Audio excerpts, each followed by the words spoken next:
3 నిమిషాలు మాట్లాడుకుంటాం, yes we are going head అనుకుంటాం, వెళ్ళిపోతాం, ఇక దిగిపోతాం ఆ రంగంలోకి, ఆ మహాయజ్ఞంలోకి అంటా నేను. ఎందుకంటే మేము చేసేవన్నీ యాక్టింగ్ అంటే, నటన అంటే, అభినయం అంటే ఏదో నవ్వడమో అరవడమో ఒకళ్ళ కళ్ళల్లో నీళ్లు తెప్పించడమో కాదు. ఆయనకు తెలుసు, నాకు తెలుసు యాక్టింగ్ అంటే ఏంటో, మా వాళ్ళందరూ తెలుసు.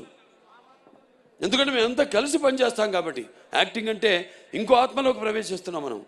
ఆ ఆత్మ అనుభవాలు మనకు తెలీదు, కానీ వెళ్తున్నాం ఆ పాత్రలోకి. నా అదృష్టం ఏంటంటే నేను ఒక ఏమంటా పాదరసంలో అంటాడు,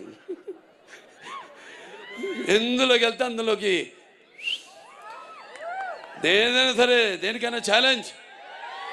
పాదరసం తెలుసు కదా మీకు, ఎటు వెళ్తే ఆకారం తీసుకుంటుంది. అది ఆ ఆకారం తీసుకునే అదృష్టవంతుడిని నేనని నాకు ఈ జన్మనిచ్చినందుకు, ఆ పుణ్య దంపతులకు బిడ్డగా పుట్టించినందుకు ఆ భగవంతుడికి, ఆ కళ్ళమ్మ తల్లికి నా ధన్యవాదాలు తెలియజేసుకుంటున్నాను.